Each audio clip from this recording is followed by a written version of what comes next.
Good morning, all of you. Let's start our today's session, which is going to be isobars and isotopes. So, in this session, we will deal what is isotope. So, see this symbol. See this X. ये जो आपको X दिख रहा है, this X is for the element. ये X हम element के लिए यूज़ करेंगे. We will use for this symbol as a X and A. ये जो ऊपर की तरह आपको दिख रहा है A is for the atomic mass. ऊपर जो लिख रहा है एटॉमिक मास, यानी जो नीचे जो Z दिख रहा है इसको हम एटॉमिक नंबर बोलेंगे. ठीक है, तो ऊपर जो लिखा रहता है it is atomic mass and ये जो नीचे लिखा है it is known as atomic number. So the composition of any atom can be represented by using the normal element symbol. Normal element symbol X, और ये जो ऊपर लिखा है इसको हम बोलते हैं सुपर स्क्रिप्ट. ये जो ऊपर की तरफ लिखा है इसको बोला जाता है superscript and it is known as atomic mass. और ये जो नीचे लिखा है इसको हम बोलते हैं subscript. Okay, so this type we can represent any element. So let's see what is isobars and isotopes. See, isobars are the atoms with same mass number but different atomic number. See, this is the examples of isobars. See, this is carbon and this is nitrogen. These are isobars. ये दोनों isobars हैं of each other. See here, this is ऊपर वाला number क्या होता है? Atomic mass number. So atomic mass number is the same here. यहाँ पर ये जो atomic mass दिख रहा है आपको, इसका भी 14 है, इसका भी 14 है. मतलब ये ऊपर वाला नंबर जब सेम होता है, एटॉमिक मास नंबर जब सेम होता है तो हम इसको बोलते हैं isobars. So this is isobar because here is atomic mass number is same and atomic number is different. इसका एटॉमिक नंबर 6 है और इसका एटॉमिक नंबर 7 है. सो this is the isobars. And next, on the other hand, atoms with identical atomic number, जिनका atomic number identical हो, same हो, identical atomic number but different atomic mass number are known as isotopes. See what is isotopes. Here is an examples of isotope. See this example. See, this is the isotopes of carbon. See here carbon and carbon. ये carbon के isotopes हैं. इसका atomic number same है 6 6 6. Atomic mass number 12 13 and 14. Means जिसका atomic mass different हो उसको हम बोलते हैं आइसोटॉप्स. तो इसका एटॉमिक मास नंबर 12 है, इसका एटॉमिक मास नंबर 13 है, इसका एटॉमिक मास नंबर 14 है. बस but atomic number is same. Atomic number is same 6 6 6. So these are isotopes of each other. Carbon 12, carbon 13 and carbon 14. Next example, chlorine. See this chlorine atomic mass number here is 35 and here is 37. इन दोनों का atomic mass number different है. These are isotopes of each other but इनका atomic number same है 17 and 17. Here it is another important example, isotopes of hydrogen. Hydrogen is 3 types of hydrotope. 3 isotopes होते हैं hydrogen के. देखो, first one को हम बोलते हैं protium which is also known as hydrogen. इसका परसेंटेज 99.985% ये नेचुरली प्रेजेंट है. So protium 1 and 1. इसका एटॉमिक मास नंबर 1 है. ऊपर जो लिखा रहता है उसको हम एटॉमिक मास बोलेंगे. ओके, अभी बताया मैंने. And second one is deuterium. इसको डी से रिप्रेजेंट किया जाता है. ड्यूटेरियम. इसका atomic number 1 and mass number 2. Atomic number तो सेम ही होता है आइसोटॉप्स का. Third one is tritium 1 and 3. So this is the examples of isotopes. So what is isotopes? Isotopes are the same atomic number but different mass number. और atom को जब भी हमको represent करना है तो इस तरह से सबस्क्रिप्ट एंड सुपरस्क्रिप्ट में लिखा जाएगा. सो lastly an important point two mention regarding isotope is that chemical property of atom are controlled by the number of electron. कोई भी chemical property which is shown by a element which is controlled by the number of electrons which are determined by the number of proton in the nucleus. Okay. Number of neutron present in the nucleus have very little effect on the chemical property. Neutron कितने हैं इससे उसकी chemical property पे doesn't effect, कोई effect नहीं पड़ेगा. Therefore all the isotopes of A given element, तो जितने भी आइसोटॉप्स है, सी ये आइसोटॉप्स आपको दिख रहे हैं, इनकी सबकी केमिकल प्रॉपर्टी सेम होगी, भले इनका मास नंबर अलग अलग हो, but there chemical property is same. Okay, see this example, another example problem 2.1. Calculate the number of protons, neutrons and electron in this element. ये एलिमेंट दिया है, इसको हम इस तरह से रिप्रेजेंट करें. सो दिस इज एटॉमिक नंबर, ये नीचे वाला एटॉमिक नंबर है और ये 80 मास नंबर है. इसमें आपको you have to calculate the proton, neutrons and electron. So see Z is equal to proton, ये नीचे वाला क्या है, जेड है. जेड क्या होता है, नंबर ऑफ प्रोटॉन, और ऊपर वाला क्या है, ए. ये मैंने आपको बताया था एक्स एंड नीचे वाला क्या है, जेड, ऊपर वाला क्या है, ए. तो Z is equal to number of proton. So this is the 35 क्या है, नंबर ऑफ प्रोटॉन. तो Z is equal to 35 and A is equal to 80, ऊपर वाला 80. सो इट इज़ ये जो स्पीशीज है न्यूट्रल है, इसके ऊपर कोई चार्ज नहीं है. So number of proton is equal to number of electron. अगर कोई स्पीशीज न्यूट्रल है तो नंबर ऑफ प्रोटॉन जितने होंगे उतने ही नंबर ऑफ इलेक्ट्रॉन भी होंगे. So Z is equal to 35. So number of proton कितने हैं, 35, नंबर ऑफ इलेक्ट्रॉन कितने हैं, 35. अब हम निकालते हैं number of neutron. Number of neutron simple, ये रहा फार्मूला आपके पास नंबर ऑफ न्यूट्रॉन निकालने का. आप इस 80 में से 35 को माइनस कर दो तो नंबर ऑफ न्यूट्रॉन आ जाएगा. मास नंबर में से एटॉमिक नंबर माइनस कर दो तो 80 माइनस 35 करेंगे तो नंबर ऑफ न्यूट्रॉन कैलकुलेट हो जाएंगे. It is 45. ये फार्मूला आपको बताया था मैंने, ये इस फार्मूले से निकला है. ये न्यूट्रॉन का नंबर चाहिए, नंबर ऑफ न्यूट्रॉन, तो नंबर ऑफ न्यूट्रॉन को इस तरफ ले आएंगे तो ए माइनस जेड हो जाएगा. तो ए माइनस जेड वाला फार्मूला यहाँ लगा है. This is A minus Z which is equal to N. N को हम इस नंबर ऑफ न्यूट्रॉन को स्मॉल एन से रिप्रेजेंट करते हैं इस तरह से. Okay, this is N is equal to A minus Z. Second question, the number of electron, protons and neutron in a species. कोई स्पीशीज है are equal to 18. The number of electrons, protons and neutron in species are equal to 18. Electron 18 है, proton 16 है and neutron 16. Assign the proper symbol to this element. इसके लिए आपको एक symbol बताना है. तो ये कौन सा है, देखो एटॉमिक प्रोटॉन का नंबर कितना है, 16. 16 means this is the atom of sulphur, क्योंकि सल्फर का एटॉमिक नंबर 16 होता है. आपको ये याद करने पड़ेंगे 30 तक के सारे. तो ये सल्फर होता है. अब देखो मास नंबर क्या होता है, proton plus neutron.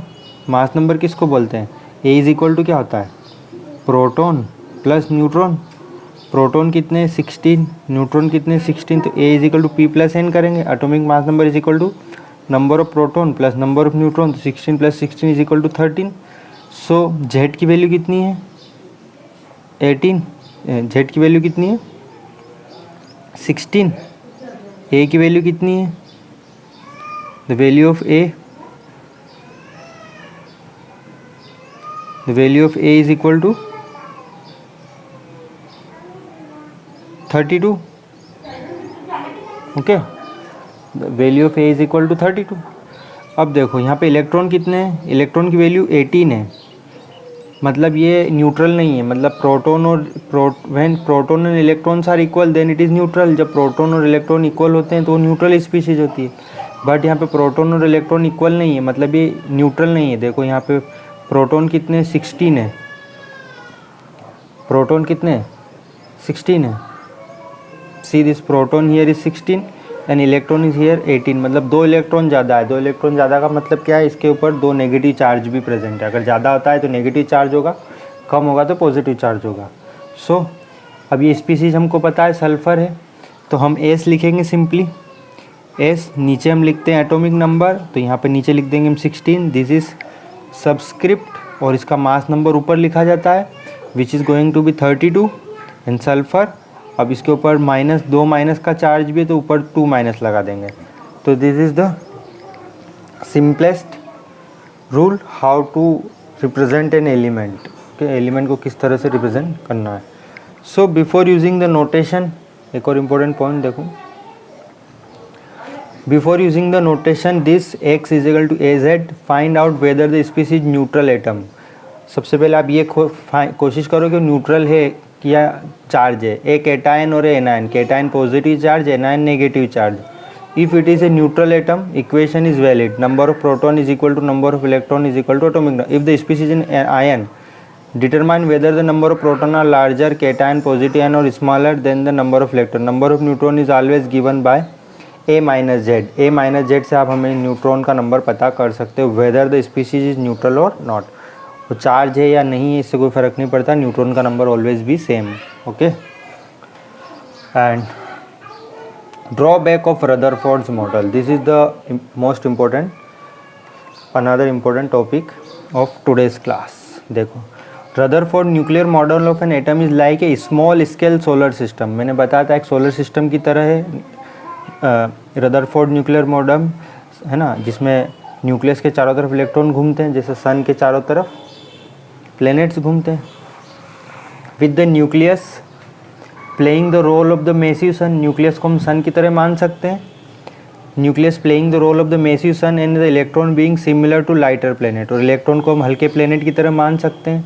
So further, तो यहाँ पर एक फार्मूला अप्लाई होगा फोर्स के लिए, फोर्स कूलम्ब फोर्स, इसको हम बोलते हैं Coulomb force, which equal to k Q1 multiplied Q2 divided by r square. This is the important formula, है ना, जैसे सोलर सिस्टम के लिए वेयर Q1 एंड Q2 क्या है, Q1 and Q2 are charges, जो भी चार्ज होता है प्लस माइनस जो भी जितना भी चार्ज होता है उसको हम Q और Q से दिखाते हैं। So Q1 and Q2, r is the, r क्या है यहाँ पर, r square, r is the distance of the separation of the charge, charge के बीच की सेपरेशन, मतलब न्यूक्लियस और इलेक्ट्रॉन के बीच की डिस्टेंस है ये। R is the distance between charges, charges कौन सा, प्रोटॉन का चार्ज एंड इलेक्ट्रॉन का charge. First one charge is for proton and second one is for neutron electron. R is the distance of the separation of the charge and K is the proportionality constant, this is the constant, and इसकी कुछ ना कुछ value होगी। So and K is the proportionality between electron and the nucleus. ये जो charge, ये जो formula है किसके लिए लग रहा है, कूलम्ब फोर्स के लिए। And between electron and the nucleus is mathematically similar to the gravitational. देखो इस फार्मूले को देखो और इस फार्मूले को, दोनों सिमिलर नहीं लगते हैं। यहाँ पर देखो, यहाँ पे के है, इधर जी है, इधर Q1 है, Q2 है, इधर M1 M2 है, this is M2, here r square है, हियर आर स्क्वायर, दोनों सिमिलर नहीं लगते। This formula is for gravitational force. ये फार्मूला किसके लिए लग रहा है, ग्रेविटेशनल फोर्स के लिए, मतलब सोलर सिस्टम के ऊपर अप्लाई होता है ये, किसी भी दो ऑब्जेक्ट के ऊपर, एनी टू ऑब्जेक्ट्स जो कि कुछ दूरी पर रखे हों उनके बीच में अप्लाई होता है ग्रेविटेशनल फोर्स, हर ऑब्जेक्ट के बीच में ग्रेविटेशनल फोर्स लगता है। उसी तरीके से कूलम्ब फोर्स लगेगा between nucleus and proton, where M1 and M2 are the masses, M1 M2 masses, R is the distance of the separation of the mass, ये जो R है इन दोनों के बीच की डिस्टेंस है, M1 और M2 के बीच की डिस्टेंस है, and G is the gravitational constant. ये आपने 9th क्लास में पढ़ा होगा या फिजिक्स में भी आप पढ़ोगे, 9th क्लास का टॉपिक था ये। When classical mechanics apply to the solar system, it shows that planet describe well-defined orbit around the sun. जब हम क्लासिकल मैकेनिक्स अप्लाई करेंगे तो आपको पता है कि उनका एक वेल डिफाइंड पाथ होता है। वेल डिफाइंड पाथ मीन्स उनकी एक ऑर्बिट होता है जो कि फिक्स होता है, फिक्स ऑर्बिट में ही वो घूमते हैं, ऐसा नहीं कहीं पे भी घूमने लग जाएं, किसी भी दिशा में चले जाएं, उनकी अपने आप से कम ज़्यादा हो जाए डिस्टेंस, ऐसा नहीं होता, वो फिक्स होती है। So the theory can also भी calculate precisely the planetary orbit. Planetary orbit जो होते हैं, प्लेनेट का जो ऑर्बिट होता है उसको डिस्क्राइब कर सकता है, जैसे the similarity between the solar system. अगर हम सोलर सिस्टम से इस मॉडल को कंपेयर करें, Rutherford's model and nuclear model suggest that electron should move around the nucleus in well defined orbit. मतलब न्यूक्लियस है तो उस न्यूक्लियस के चारों तरफ इलेक्ट्रॉन भी वेल डिफाइंड ऑर्बिट में घूमना चाहिए, इस तरह से, है ना। ये न्यूक्लियस है तो यहाँ पर इलेक्ट्रॉन भी वेल डिफाइंड ऑर्बिट में घूमना चाहिए। हाउएवर, घूमना चाहिए कि नहीं घूमना चाहिए? घूमना चाहिए अगर हम इसको सोलर सिस्टम से कंपैरिजन कर रहे हैं तो। लेकिन बट यहाँ इसका ड्रॉबैक, मतलब इसमें कमी क्या है, what is the drawback of this model, तो हम वो समझ रहे हैं। तो पहले हमने देखा इसकी सिमिलरिटी क्या है, अब इसका drawback. Here when a body is moving in an orbit, you know that जब कोई चीज़ घूमती है, सर्कल में कोई चीज़ घूमती है, इट अंडरगो एक्सेलरेशन, उसमें एक्सेलरेशन होता है। एक्सेलरेशन मीन्स उसकी वेलोसिटी कम ज़्यादा होती रहती है ना, कम भी हो सकती है ज़्यादा भी हो सकती है, अगर कोई चीज़ घूमती है तो, है ना। एक्सेलरेशन उसी को बोलते हैं, स्पीड का कम ज़्यादा होना। सो वेलोसिटी का, मतलब वेलोसिटी वर्ड यूज़ करो तो अच्छा है। Okay, however when a body is moving in an orbit it undergo acceleration, उसमें एक्सेलरेशन होगा। Even if the body is moving is a constant speed in orbit, अगर उसकी स्पीड चेंज नहीं हो रही फिर भी एक्सेलरेशन होगा। ये आप 9th क्लास में पढ़ा होगा आपने। It must accelerate because of changing direction, उसमें स्पीड में इसकी एक्सेलरेशन क्यों हो रहा है? Because of changing direction. So an electron in the nuclear model describing planet like orbit is under acceleration. तो अगर हम देखें जो सन के चारों तरफ प्लेनेट घूम रहे हैं उनमें भी एक्सेलरेशन होना चाहिए, क्योंकि वो सर्कल में घूम रहे हैं, मतलब गोल घूम रहे हैं। सो अगर कोई चीज़ घूमती है किसी चीज़ के चारों तरफ, तो यहाँ पर एक और इम्पोर्टेंट पॉइंट है, ये देखो, according to electromagnetic theory of Maxwell, ये इंपॉर्टेंट थ्योरी है, इसको आप टिक मार्क्स कर लेना। Charge particle when accelerate should emit electromagnetic radiation, जब कोई चार्ज बॉडी किसी, अगर कोई चार्ज है, जैसे इलेक्ट्रॉन के ऊपर चार्ज होता है नेगेटिव चार्ज, अगर किसी ऑब्जेक्ट के ऊपर चार्ज है और अगर सर्कल में इस तरह से गोल गोल घूम रहा है, so according to electromagnetic theory Maxwell, charge particle when accelerate should emit electromagnetic radiation, मतलब अगर कोई चार्ज है और वैसे घूम रहा है तो वो इलेक्ट्रोमैग्नेटिक रेडिएशन उसमें से निकलेगा, मतलब उसकी एनर्जी कम होती जाएगी, वो घूमता रहेगा तो उसकी एनर्जी कम होती जाएगी, कम होती जाएगी, मतलब उसमें इलेक्ट्रोमैग्नेटिक रेडिएशन निकलेगा, मतलब एनर्जी रेडिएशन के फॉर्म में। This feature does not exist for planet, ये जो इलेक्ट्रोमैग्नेटिक रेडिएशन है ये प्लेनेट के ऊपर काम नहीं करेगा। Why? Because they are uncharge, क्योंकि उनके ऊपर कोई चार्ज नहीं होता है। ये जो इलेक्ट्रोमैग्नेटिक रेडिएशन एमिट्स होगा only applicable to the charge bodies, not an uncharge body. तो ये सोलर सिस्टम के ऊपर अप्लाई नहीं होगा, क्योंकि सोलर सिस्टम में सन के ऊपर भी कोई चार्ज नहीं है और प्लेनेट में भी कोई चार्ज नहीं है।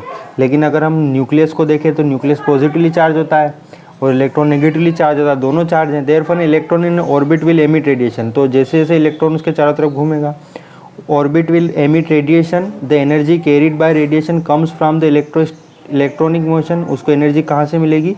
इलेक्ट्रॉनिक मोशन से। तो जैसे जैसे उसकी एनर्जी कम होती जाएगी तो orbit will thus continue to shrink, जैसे उसकी एनर्जी अगर कम होती है तो उसका ऑर्बिट छोटा होता जाएगा। ठीक है, किस तरह से छोटा होगा आप देखो, उसका ऑर्बिट छोटा होगा, जैसे न्यूक्लियस है और इलेक्ट्रॉन ऐसे घूम रहा है, अगर इसकी एनर्जी कम होती जाएगी तो इस तरह से घूमते घूमते इसका ऑर्बिट छोटा होगा, छोटा होते होते ये बिल्कुल ख़त्म हो जाएगा और इलेक्ट्रॉन इसके अंदर गिर जाएगा, इलेक्ट्रॉन इसके अंदर गिर जाएगा और एटम ख़त्म हो जाएगा। So the orbit will thus continue to shrink. और हम कैलकुलेशन करें, calculation showed that it should take an electrons only 10⁻⁻8 second to spiral into the nucleus. उसको न्यूक्लियस में गिरने में सिर्फ इतना कम समय लगा, 10⁻⁻8। 10⁻⁸ का मतलब क्या? करोड़ से भी करोड़ गुना, 1 सेकंड का करोड़ वाइसा, 1 सेकंड से भी इतना कम समय लगेगा उसको न्यूक्लियस में गिरने में। बट लेकिन एक्चुअली ऐसा होता नहीं है। क्यों? न्यूक्लियस में अगर एटम इलेक्ट्रॉन अगर न्यूक्लियस में गिर जाएगा तो अनस्टेबल हो जाएगा और ये एटम ही ख़त्म हो जाएगा, लेकिन ओरिजिनली ऐसा होता नहीं है। Thus the Rutherford model can not explain the stability of atom. So ये जो सबसे बड़ा ड्रॉबैक है, Rutherford model can not explain the stability of atom if the motion of electron is described on the basis of classic mechanics electromagnetic theory. You may ask that since the motion of electron in orbit is leading to instability of the atom, अगर atom unstable है then why not consider the electron as stationary. तो हम ऐसा क्यों ना सोचें कि electron उसके चारों तरफ नहीं घूम रहा है बल्कि वहीं पे रुका हुआ है कहीं पे।